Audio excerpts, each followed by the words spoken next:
constructing a line of root 2 units in length, we want, so you think it'd be difficult to construct exactly a line of root 2 units lengthwise, because root 2 is an irrational number. But if I use Pythagoras' theorem, it's actually pretty straightforward to do. I'm going to draw a line segment of any length.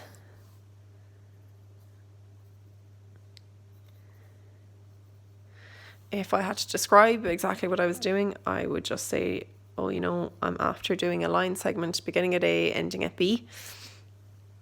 I need, if I'm going to do Pythagoras' theorem, I need to write a right angle triangle.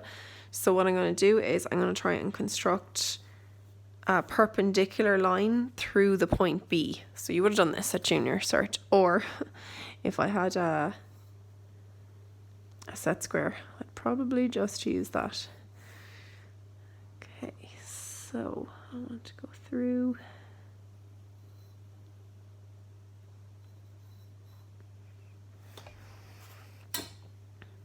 Now, to be honest, this is probably completely unnecessary if I had my set square with me, but I'm going to just draw it all out now anyway. Okay, so the only reason I'm doing this is because I want a line that goes straight through B, perpendicular to AB. Now I'm going to construct a circle where the center is B and the radius length is AB.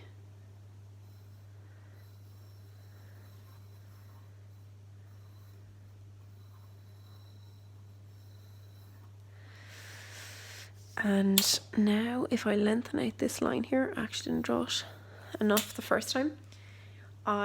This is also the same length as this, it's a radius. So maybe I want to call this C. And if you join A to C, that should be root 2 units in length. How do I know that? Well, that's 1 unit in length, that's 1 unit in length. And if we're thinking, right, what's AC? The line segment AC, what is the length of that? Then we can just say, right, AC squared is equal to 1 squared plus 1 squared. So AC squared is equal to 2. The length of AC is equal to root 2. So I definitely have from here to here root 2 units in length.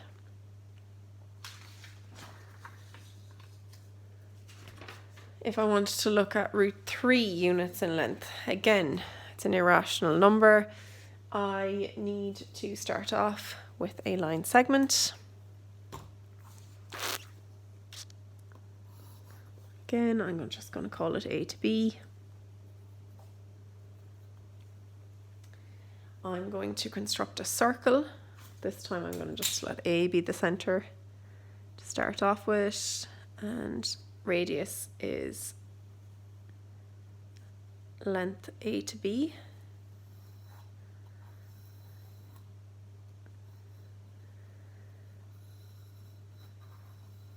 There's my circle. I'm going to repeat that. B is the center of my circle this time, with a radius length of AB again. Draw my next circle.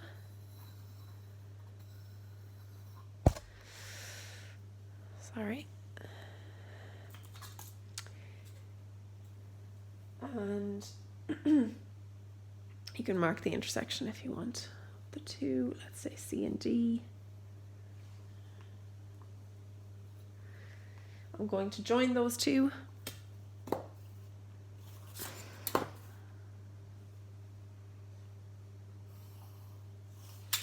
I'm going to mark this new point that's created here.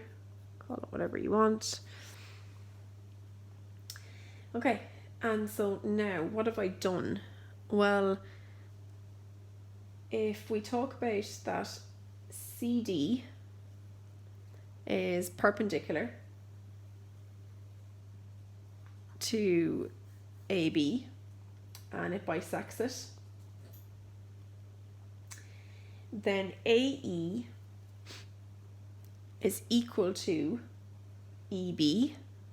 So if AB is 1 full unit, then AE is a half a unit. I might even just write that down for you. AE is a half unit because AB is 1 unit in length. So is EB. AC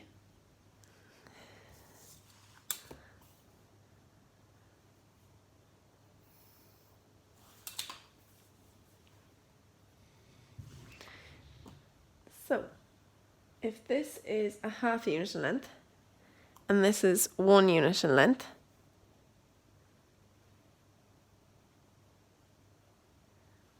now why is this 1 unit?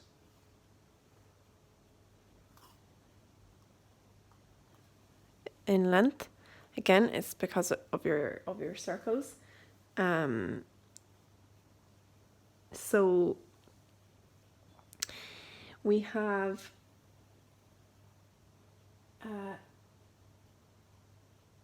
AE squared plus EC squared is equal to AC squared.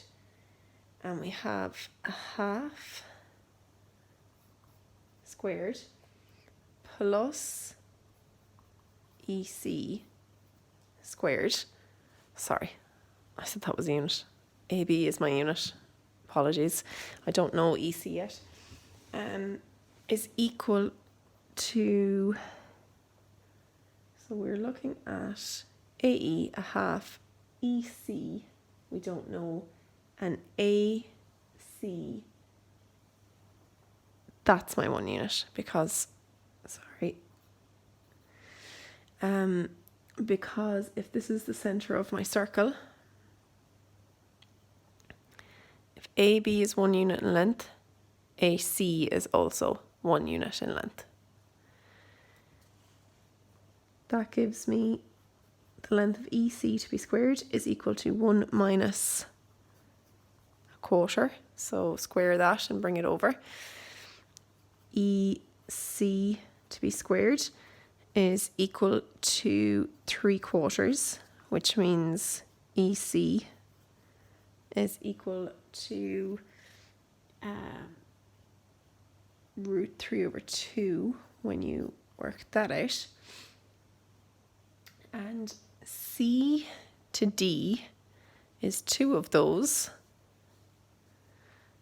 So actually, CD is 2 of the length of ECs, which is 2 √3/2s, which is √3. So CD is the length of √3.